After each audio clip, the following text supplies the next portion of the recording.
بسم اللہ الرحمن الرحیم۔ السلام علیکم ورحمۃ اللہ وبرکاتہ۔ خواتین و حضرات، آج کی یہ گفتگو ایک ایسی عظیم ہستی کے بارے میں ہے جس کا اسلام کے اندر بہت بڑا کردار ہے، اور اس ہستی محترم کا نام جناب صدیق اکبر رضی اللہ تعالیٰ عنہ ہے۔ جناب صدیق اکبر رضی اللہ تعالیٰ عنہ کی عمر 16 سال تھی جب وہ مال تجارت لے کر حالت سفر میں تھے۔ دوران سفر رات پڑ گئی۔ جناب صدیق اکبر رضی اللہ تعالیٰ عنہ قافلے کے ساتھ تھے۔ قافلے نے پڑاؤ کیا۔ جناب صدیق اکبر رضی اللہ تعالیٰ عنہ قافلے کے ساتھ تھے، انہوں نے بھی پڑاؤ کیا۔ رات کو جب سوئے انہوں نے ایک خواب دیکھا۔ صبح جب بیدار ہوئے تو پڑوس میں جو لوگ دائیں بائیں قرب و جوار میں رہائش پذیر تھے ان سے پوچھا کہ یہاں کوئی صاحب علم، صاحب فہم آدمی موجود ہے؟ تو لوگوں نے پوچھا آپ نے کسی صاحب علم سے کیا لینا ہے؟ جناب صدیق اکبر رضی اللہ تعالیٰ عنہ جو اس وقت 16 سال کی عمر میں تھے جواب دیتے ہیں کہ اے لوگوں، میں نے آج رات کو ایک خواب دیکھا ہے اور میرا ارادہ ہے کہ اس خواب کی تعبیر پوچھی جائے۔ جناب صدیق اکبر رضی اللہ تعالیٰ عنہ کے استفسار پر لوگوں نے بتایا کہ وہ اونچا ٹیلہ جو ہے، وہ جو پہاڑی ہے، اس کے اوپر ایک راہب، ایک پادری رہتا ہے جو دین عیسوی حضرت عیسیٰ علیہ السلام کی شریعت پر عمل پیرا ہے، اس کا ایمان و یقین ہے،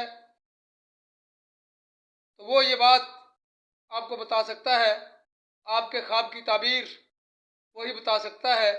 جناب صدیق اکبر رضی اللہ تعالیٰ عنہ اس پادری کی رہائش گاہ پر، اس راہب کی رہائش گاہ پر تشریف لے گئے۔ دروازہ کھٹکھٹایا تو خدمتگار خادم گھر سے باہر آیا اور پوچھنے لگا، جی بتائیے کیا کام ہے؟ جناب صدیق اکبر رضی اللہ تعالیٰ عنہ نے جواب میں ارشاد فرمایا کہ مجھے پادری صاحب سے ملنا ہے۔ تو خادم کہنے لگا کہ پادری صاحب بہت ضعیف ہیں، وہ چل نہیں سکتے، پھر نہیں سکتے، بات بھی بہت کم کرتے ہیں، لہٰذا ان کا یہ حکم ہے کہ کسی بھی آنے والے بندے کو ان سے ملاقات کے لیے بلایا نہ جائے۔ لیکن جب جناب صدیق اکبر رضی اللہ تعالیٰ عنہ نے اصرار کیا اور فرمایا کہ مجھے ہر حال میں پادری صاحب سے ملنا ہے، جائیے اور جا کر کے پادری صاحب سے اجازت لے کے آئیے۔ خادم جاتا ہے، جناب صدیق اکبر رضی اللہ تعالیٰ عنہ کے کہنے پر پادری صاحب کی خدمت میں جا کر حاضر ہوتا ہے اور عرض کرتا ہے، پادری صاحب ایک نوجوان ہے، 16 سال کی عمر، 16-17 سال کا جوان ہے، آپ سے ملنا چاہتا ہے۔ میں نے اسے کہا تھا کہ پادری صاحب کا حکم ہے کہ ان سے کوئی ملنے نہیں آ سکتا، لیکن وہ اصرار کر رہا ہے کہ مجھے ہر حال میں پادری صاحب سے ملنا ہے، لہٰذا پادری صاحب میں آپ سے اجازت لینے آیا ہوں کہ اس جوان کو آپ سے ملاقات کے لیے بلایا جائے یا نہ بلایا جائے۔ تو پادری صاحب کہنے لگے، اے وہ خادم، جاؤ اور جا کر اس نوجوان سے پوچھ کر آؤ کہ تم کس علاقے سے آئے ہو۔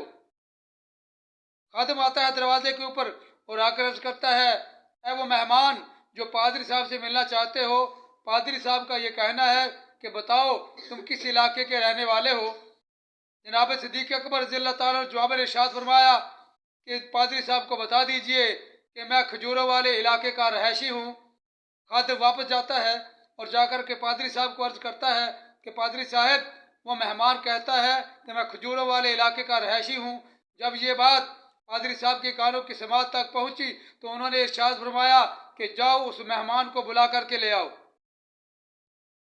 خادم آتا ہے جناب صدیق اکبر رضی اللہ تعالیٰ عنہ کو بلا کر کے پادری صاحب کی خدمت میں لے جاتا ہے تو پادری صاحب اتنے ضعیف ہیں کہ ان کی آنکھیں ان کے بھنورے آنکھوں کے اوپر سے گر کر کے آنکھیں بند ہو گئی ہیں، دکھائی نہیں دیتا۔ دونوں انگلیوں کے سے آنکھوں کو پکڑ کر کے اپنی آنکھوں کو کھول کر دیکھتے ہیں۔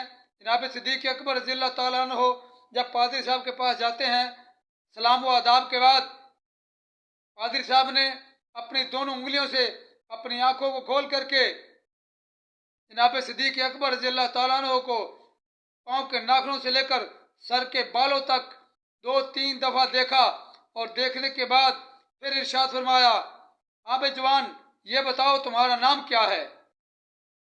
جناب صدیق اکبر رضی اللہ تعالیٰ عنہ نے جواب نے ارشاد فرمایا کہ پادری صاحب میرا نام میرے والدین نے عبداللہ رکھا ہے۔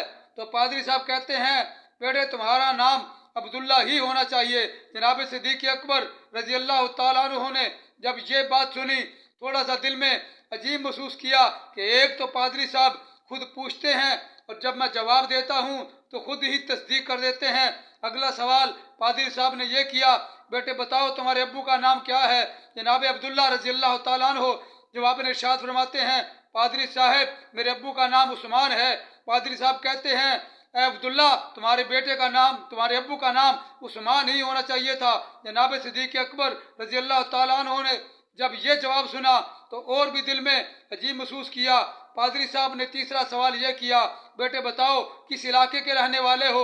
جناب صدیق اکبر رضی اللہ تعالیٰ عنہ نے جواب میں ارشاد فرمایا کہ پادری صاحب میں کھجوروں والے علاقے کا رہائشی ہوں۔ پادری صاحب نے چوتھا سوال یہ کیا، عبداللہ بتاؤ کیا کاروبار کرتے ہو؟ جناب صدیق اکبر رضی اللہ تعالیٰ عنہ نے جواب میں ارشاد فرمایا کہ میں کپڑے کا تاجر ہوں، میں کپڑے کا تاجر ہوں۔ پادری صاحب نے جب یہ 3-4 سوال کر لیے تو پھر پوچھا بتاؤ بیٹے کیا کام آئے ہو؟ جناب صدیق اکبر رضی اللہ تعالیٰ عنہ نے جواب میں ارشاد فرمایا پادری صاحب آج رات جب میں سویا ہوں مجھے ایک خواب آئی ہے، میں آپ سے اس خواب کی تعبیر لینے آیا ہوں۔ پادری صاحب کہنے لگے بیٹا خواب بیان فرمائیے۔ جناب صدیق اکبر رضی اللہ تعالیٰ عنہ نے اپنا خواب بیان فرمایا۔ میرے پاک پیغمبر کا یار غار جناب صدیق اکبر رضی اللہ تعالیٰ عنہ پادری صاحب کی خدمت میں خواب بیان کرتے ہیں۔ خواب سننے کے بعد پادری صاحب نے تعبیر ارشاد فرمائی اور ارشاد فرمایا کہ اے وہ نوجوان عبداللہ ابن عثمان، نبی آخر الزمان علیہ السلام کے ظہور کا ٹائم وقت قریب ہے۔ عرب کے علاقے میں نبی آخر الزمان اپنے ظہور کا اعلان کریں گے، اپنی نبوت کا اعلان کریں گے۔ آپ کے خواب کی تعبیر یہ ہے کہ جب وہ دنیا میں ہوں گے آپ ان کے یار غار ہوں گے، اور جب وہ دنیا سے چلے جائیں گے آپ ان کے پہلے خلیفہ ہوں گے، اور جب آپ دنیا سے جائیں گے تو ان کے یار مزار ہوں گے۔ جناب صدیق اکبر رضی اللہ تعالیٰ عنہ نے جب یہ باتیں سنی تو پادری صاحب سے پوچھا پادری صاحب آپ کو یہ کیسے پتہ ہے کہ میں نبی آخر الزمان کا پہلا خلیفہ ہوں گا، میں نبی آخر الزمان کا یار غار ہوں گا، میں نبی آخر الزمان کا یار مزار ہوں گا؟ تو پادری صاحب کہنے لگے اے وہ نوجوان ہماری کتابوں کے اندر جو نبی آخر الزمان علیہ السلام کے پہلے خلیفہ کا حلیہ لکھا ہے، جو پہلے خلیفہ کا نام نامی اس میں گرامی لکھا ہے، جو اس کے والد کا نام نامی اس میں گرامی لکھا ہے، جو اس کی رہائش کا علاقہ لکھا ہے، جو اس کا کاروبار بزنس لکھا ہے، اے وہ نوجوان جس کا نام عبداللہ ابن عثمان ہے، وہ ساری کی ساری باتیں تیرے اندر موجود ہیں۔ میں نے تجھے پاؤں کے ناخنوں سے لے کر سر کے بالوں تک 3-4 دفعہ دیکھا ہے۔ جو ہماری کتب کے اندر اس نوجوان کا چہرہ، اس نوجوان کا قد کاٹ، اس نوجوان کی گفتار کردار لکھا ہوا ہے، اے وہ نوجوان وہ ساری کی ساری باتیں آپ کے اندر موجود ہیں۔ اس لیے میں وثوق کے ساتھ یہ کہہ سکتا ہوں کہ نبی آخر الزمان کے آپ پہلے خلیفہ ہوں گے۔ جناب صدیق اکبر رضی اللہ تعالیٰ عنہ نے جب یہ خواب کی تعبیر سنی مکہ پاک کی طرف منہ کر کے یوں کر کے دیکھا تو میرے پاک نبی علیہ السلام کے علاوہ جناب صدیق اکبر کو رضی اللہ تعالیٰ عنہ میرے پاک نبی کے علاوہ کوئی ایسی ہستی نظر نہیں آئی جو اللہ رب العالمین کی بارگاہ سے شرف نبوت سے ہم کنار ہونے والی ہو، اللہ رب العالمین جسے نبوت کے منصب پر فائز کرنے والا ہو۔ جناب صدیق اکبر رضی اللہ تعالیٰ عنہ یہ خواب کی تعبیر لے کر کے جب واپس آتے ہیں تو کانوں کان کسی کو خبر نہیں دی کہ میں نے کوئی خواب بھی دیکھا تھا اور اس خواب کی تعبیر بھی کسی پادری سے لی تھی۔ تو ہوا کیا ہے، جب 22 سال گزر گئے، میرے پاک پیغمبر کی عمر علیہ السلام 40 سال ہوئی، جناب صدیق اکبر رضی اللہ تعالیٰ عنہ کی عمر 38 سال ہے، 16 سال کا جوان تھا جب خواب دیکھا تھا، 38 سال عمر ہو گئی، میرے پاک پیغمبر کے اور قریب ہو گئے۔ جناب صدیق اکبر رضی اللہ تعالیٰ عنہ عرض کرتے ہیں کہ جب سے میں نے پادری صاحب سے اپنے خواب کی تعبیر لی تھی، تب سے میں آمنہ کے لال کے اور قریب ہو گیا تھا، تاکہ جب بھی موقع ملے، جب بھی میرا یار اپنی نبوت کا اعلان فرمائے تو میں فوراً حاضر ہو کر ایمان لا کر امت مسلمہ کا پہلا شخص بن سکوں۔ حضرت صدیق اکبر رضی اللہ تعالیٰ عنہ 38 سال کی عمر کے ہو گئے ہیں، میرے پاک پیغمبر نے اعلان نبوت فرمایا۔ جناب صدیق اکبر رضی اللہ تعالیٰ عنہ اپنے کھیتوں میں، اپنے باغات میں، اپنے کام کاج میں مصروف ہے۔ ایک قاصد جاتا ہے اور جا کر کے بتاتا ہے کہ اے وہ ابو بکر، اے عبداللہ ابن عثمان، آپ کے دوست محمد صلی اللہ علیہ وسلم نے اعلان نبوت فرما دیا ہے۔ جناب صدیق اکبر رضی اللہ تعالیٰ عنہ نے کوئی جواب نہیں دیا، سیدھے میرے پاک پیغمبر کی بارگاہ میں آ کر کے عرض کرتے ہیں، حضور مجھے پتہ چلا ہے کہ آپ نے اعلان نبوت فرما دیا ہے۔ میرے پاک پیغمبر نے ارشاد فرمایا، ہاں ابو بکر، ہاں عبداللہ، میں اللہ کا سچا اور آخری نبی ہوں۔ میرے پاک پیغمبر علیہ السلام کی زبان اقدس سے جب یہ الفاظ سنے، جناب صدیق اکبر رضی اللہ تعالیٰ عنہ نے جواباً عرض کی، حضور اگر آپ اللہ کے سچے نبی ہیں تو کوئی دلیل پیش کیجئے، کوئی ثبوت دیجئے۔ میرے پاک پیغمبر نے ارشاد فرمایا، ابو بکر، میری نبوت کی دلیل، میری نبوت کا ثبوت وہ خواب ہے جو آپ نے 22 سال پہلے ایک سفر کے دوران دیکھا تھا، اور جس کی تعبیر آپ نے پادری صاحب سے لی تھی۔ جناب صدیق اکبر رضی اللہ تعالیٰ عنہ نے جب میرے پاک پیغمبر کی زبان اقدس سے یہ جواب سنا، فوراً کلمہ پاک پڑھ کر کے میرے پاک پیغمبر کے پہلے امتی ہونے کا شرف حاصل ہوا۔ اللہ رب العالمین کی بارگاہ میں دعا ہے کہ مالک کائنات ایسے جانسار کا ادب و احترام کرنے کی کما حق کا توفیق عطا فرمائے۔ السلام علیکم ورحمۃ اللہ وبرکاتہ۔